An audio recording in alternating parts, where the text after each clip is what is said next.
What's up, guys? Philip Collin, Pack Pythons, here in the snake pit. Same intro as last video. I actually ended up shooting way too much footage. And I didn't even go through everything. It's so weird. You think you could, 30 snakes. Run through that pretty quick. No. Ended up with like a 40-minute video and only showed off, what, maybe 10 snakes? It's crazy.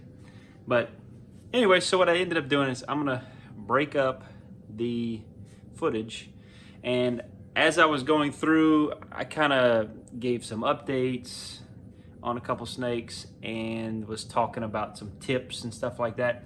So this video, I'm gonna separate from the other footage and just show you some random stuff, you know, some random pointers, tips, whatever. Try to keep it short. This one should be a little shorter than the last video, but we'll see what we can make of it. Appreciate y'all hanging out. Appreciate y'all smashing that like button. Whatever, it's corny. I hate saying that crap. Anyways, but it helps the YouTube show other people my stuff, and hopefully my helpful information is helpful to others. So if you enjoy it, do what you do. Anyways, hang out. Let's see what we get into. Peace. All right, real quick, before we get started, just wanted to point out something that y'all might not have noticed. This is my creation. I'm a little bit of a crafty person. I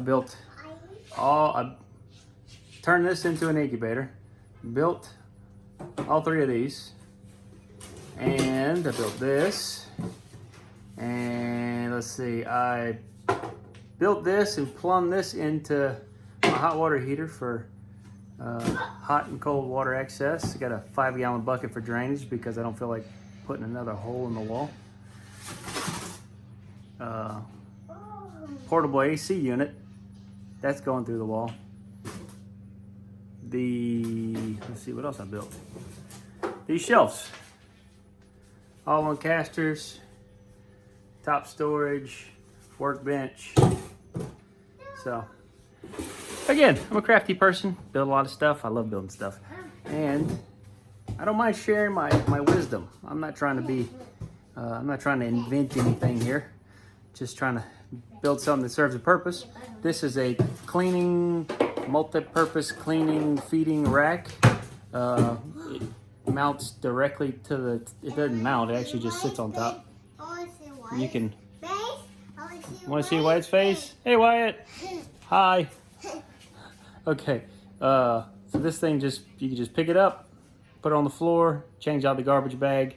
It's got a lid here for storage. I keep my scale, F10, stickers, sticky notes, my P-Touch machine, temperature gun, all that cool stuff in there. And then I got my snake hook. I'm trying to do this. I got my snake hook. I have my tongs here, and I have a spot to hang my F10 and my water spray bottles. Paper towel holder that I built myself. And that's it. But anyways, if y'all are interested in seeing me build one of these, I got some friends that might want one, so maybe I could throw another one together. It's super cheap. If you bought the material to build this, it would probably cost about $10-15 at most. So very convenient. The trash can's the most expensive part for sure, but I could definitely throw one of those together if y'all want to see. So if you do, drop a comment down below and let me know what you want to, if you're interested in that. But for now, I'm gonna start cleaning. Ugh. So something that I see pretty often in the groups that I'm in on Facebook is people asking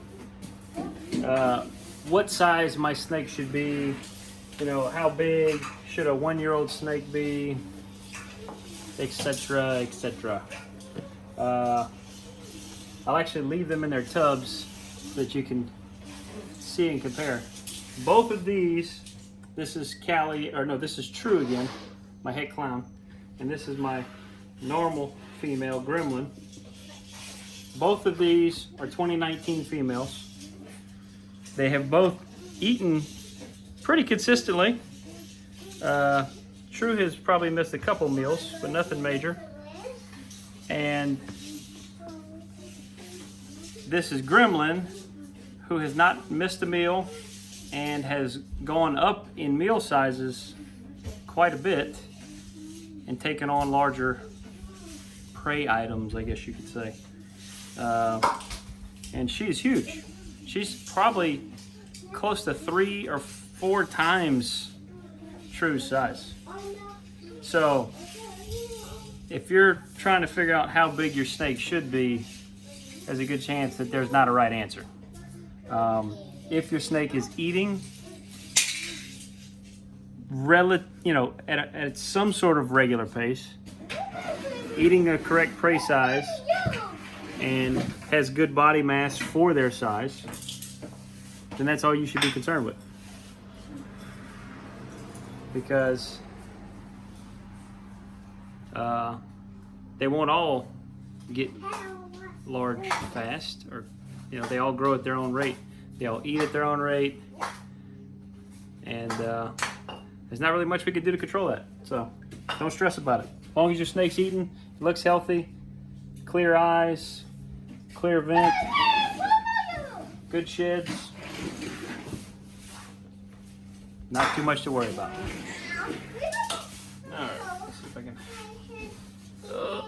juggle these around.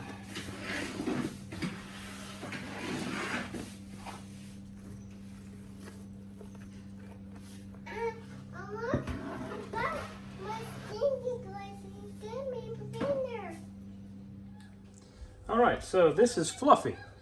Fluffy is mommy to clutch number 4. Interesting situation here. She is bowl wrapping, which I'm assuming she might be acting like these are her eggs that we have over here in the incubator. So she's still acting maternal, but she is eating. This little clip over here tells me that she ate her last meal. So that's weird. It's kind of, she's acting both ways. She's eating, like behaving properly, but she's also bowl wrapping, but she's not defensive. She's not being very defensive or bucking me too much, messing with the eggs. A little bit there, but the whole time that I've been in here, she hasn't really been doing anything weird. One more thing I wanted to point out. The females in this kind of setup, they love to spill their water over, and I'm pretty sure they do it on purpose. I'm guessing they kind of control the humidity themselves a little bit. Not entirely sure. It could just be that they're sloppy, but they always end up with the front of the tub away from the heat is kind of damp. It's not soaking wet, but it's damp. And then the back ends up bone dry because that's where the heat strip is that they get their belly heat from.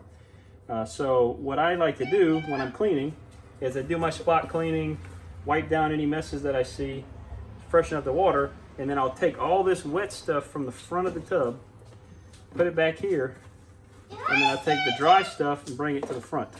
And then I mix, hey baby, then I mix the little bit up here, and then I mix this big glob of wet, big chunk of wet stuff in back here, and now it's nice and spread out. The heat will actually dry that cocoa out and keep it from molding and getting funky, because if you just leave that wet stuff up in the front, it'll definitely get super funky and can grow mold and get kind of weird. But anyways, that's an update on her. We'll see if she continues to eat. The bowl wrapping is brand new. She wasn't doing that initially, so she might actually go off of food if she's starting to act maternal again for some reason. But hopefully we can keep her on food and get some weight back on her, because she needs it, Anyways. All right, so this is Peanut, 2019 female ultra male. Super pretty. Stubborn as hell though. for eating. Man, she's a stubborn eater.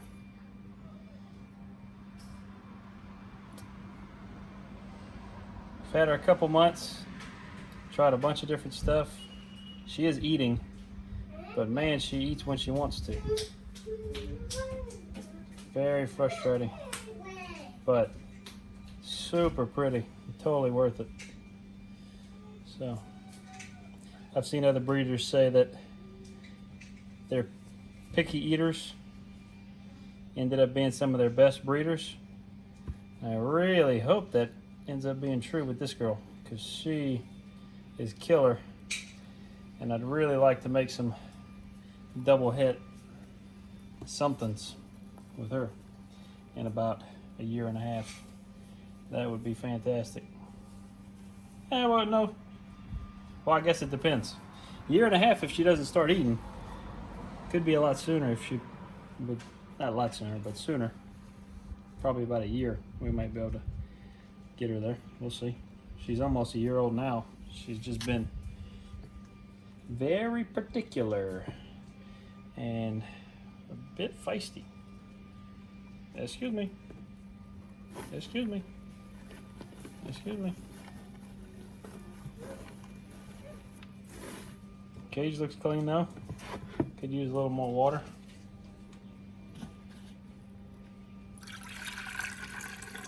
So for my holdback or my 12 quart setups, I have all of these 4-inch, I don't feel like getting tagged, so I'll pull this one out. It's a 4-inch PVC coupling. Got these from Home Depot, maybe Lowe's, I don't remember. I think they were like $1, maybe $1.50 a piece, and they're solid plastic. I've tried washing them in the dishwasher. That's not advised because they end up warping. But for these guys, you fill them up about halfway, a square base so they don't spill the water real easily, and it's pretty, so far I haven't had a single one of these snakes flip it, and I've got snakes probably 400, almost 500 grams with these bowls, and those are working out almost perfectly. So highly advise these for the 12 quarts, and then the 4-inch coupling with the deli cup in the 28 quart. And the reason for that, the reason the deli cup setup works so well in these is because this is a female that should be going very soon. She had her prelay on 5/25, so we're at about 20 days past that. But real quick to talk about the deli cup setup, because of the height of these 28 quart tubs, there isn't enough room in the tub for the snake to flip this bowl over. It physically, this coupling is taller, or too tall in order to be flipped. So works out perfectly for these big girls, and you can see she's looking great, nice and plump. Not as big as we'd like her to be. She seemed like, it's so weird how they go through phases. They. It's a jelly there. What's in there? That's a garbage can, man. If you need it, something from underneath it, just get it. Wanna see? I don't want to see. No, thank you. Okay, so the thing about the females, whenever they're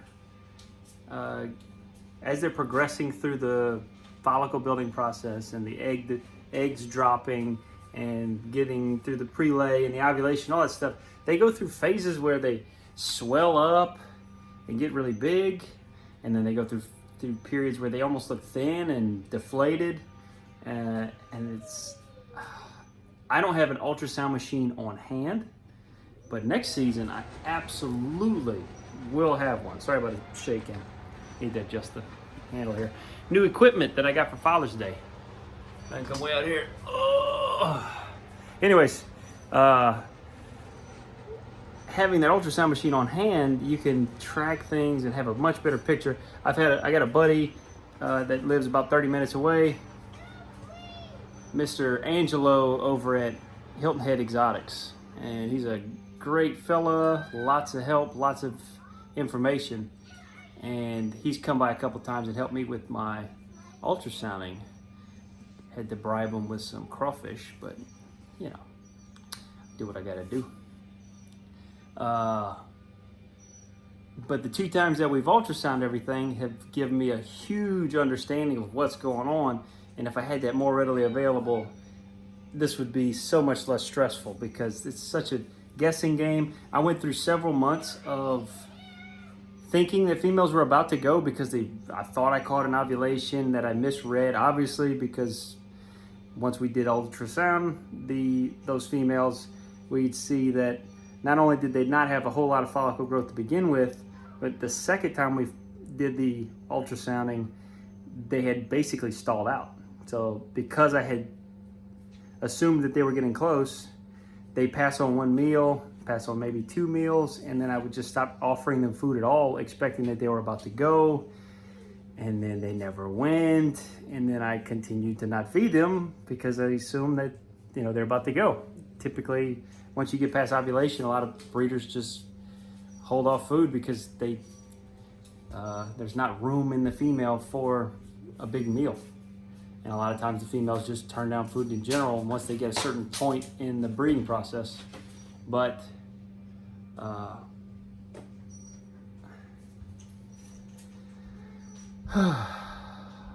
it's tricky, you know, that's it. That's the bottom line. It's tricky, and that ultrasound machine makes it so that, don't mind my rig. And that ultrasound machine makes it so much simpler. It's like the difference between having an instruction manual and not having an instruction manual. Going blind and then, you know, having some grip on what you're doing makes a big difference. But anyways, bottom line, these girls are developing. Some of them stalled out, but what we did is we slowed down some of the pairings, which hopefully will reduce some of the stress, and we've not cranked up, I'm not overfeeding them, but we're feeding every 5-6 days, decent sized meals for these girls, and hopefully about a month or 2 of that, we'll ultrasound them one more time, and by then hopefully we'll have some good follicle growth, and we could at some point in that process we'll start pairing again. But for now, dudes down here are all on hiatus. They're taking a break. They're not wanting to eat because they're thinking about all this action going on up here and wishing they could get out of their tub and into the other tubs, but we'll make do. Yeah. All right, guys, that's it. I hope you enjoyed the little bit we went through. If you did, smash that like button. If you haven't already subscribed, I checked my analytics and I think it's like 80% of you guys that are watching this right now, you guys aren't subscribers. Hang out, man. I'm not gonna beg you to tell your friends or ask you to forward emails or any of that annoying crap you get from your grandma. But you could at least hang out with me, right? I'm a cool guy, I think so. Not too arrogant, but I do think I'm pretty cool. But anyways, you know, hang around, subscribe. I'll be putting out more cool stuff. Thanks for watching. You guys are awesome. Peace.